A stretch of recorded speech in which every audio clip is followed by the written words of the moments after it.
kita wajib menghormati orang yang lebih tua dari kita, apapun keadaannya. Sekalipun orang itu awam dan tak berilmu, setidaknya ia lebih dulu mendengar suara azan.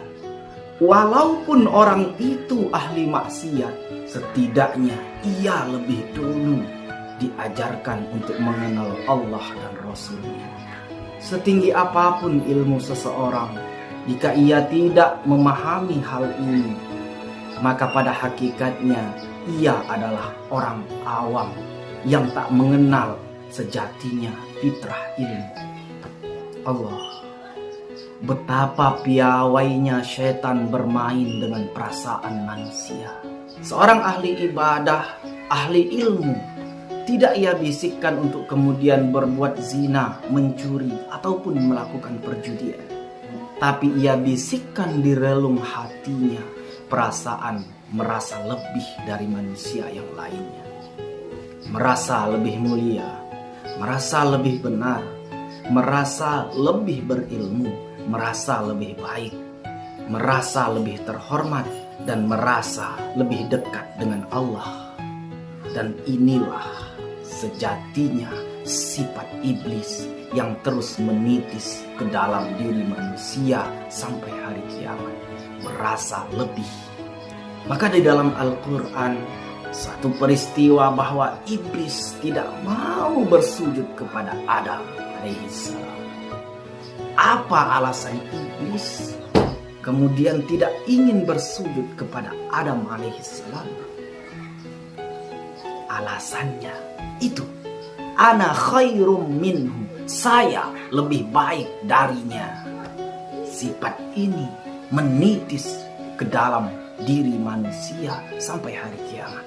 Maka ketika setan tidak mau bersujud kepada Adam alaihissalam, lalu kemudian ia diusir dari surga, lalu bagaimana kita yang enggan bersujud kepada Allah? Tidakkah kita lebih angkuh dari setan? Tidakkah kita lebih durjana dari setan?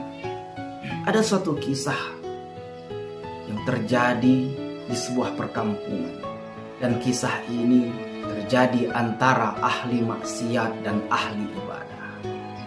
Seorang ahli ibadah, karena ia ingin betul-betul khusyuk beribadah, maka ia mencari tempat yang sunyi, lalu kemudian tinggallah ia di atas gunung untuk kemudian beribadah kepada Allah Subhanahu wa Ta'ala. Di satu hari, ahli ibadah ini kehabisan bahan makanan, sehingga ia pergilah ke pasar. Ia berjalan ke pasar, lalu kemudian begitu sampai di pasar, bertemulah dengan ahli maksiat. Seseorang yang setiap harinya berjudi, berzina, dan penuh dengan kemaksiatan.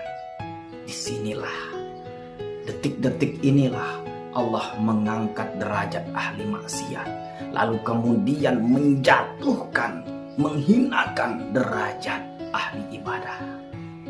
Begitu mereka bertemu, masing-masing di antara keduanya saling memalingkan wajah. Ahli maksiat dan ahli ibadah ini saling membuang wajah, tapi ahli maksiat memalingkan wajahnya karena ia merasa malu, merasa hina bahwa dirinya kotor dan dipenuhi dengan noda-noda kemaksiatan. Ia merasa malu memandang ahli ibadah. Namun di saat bersamaan, ahli ibadah memalingkan wajahnya karena ia merasa suci, karena ia merasa lebih dekat dengan Allah, karena ia merasa bahwa orang ini berdosa, hingga ia membenci orang tersebut, dan kebenciannya didasari oleh perasaan bahwa ia paling benar dan paling suci, paling banyak ibadahnya, paling dekat dengan Allah. Perasaan lebih inilah yang membuat ahli ibadah ini dicampakkan derajatnya, dijatuhkan sehina-hinanya oleh Allah Subhanahu wa Ta'ala. Lalu kemudian ahli maksiat ini Allah angkat derajatnya karena ahli maksiat ini merasa rendah dan hina di hadapan Allah Subhanahu wa Ta'ala, sehingga ia tak mampu memandang wajah ahli ibadah. Berhati-hatilah dari sifat merasa lebih, karena itu sifat sejatinya setan yang terus menitis ke dalam diri manusia sampai hari kiamat. Orang yang merasa lebih maka tak akan pernah bertambah.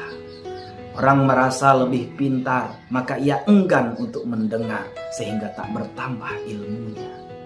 Orang merasa benar, ia tak ingin melihat dan mencontoh dari orang lain sehingga kebaikannya tak akan bertambah.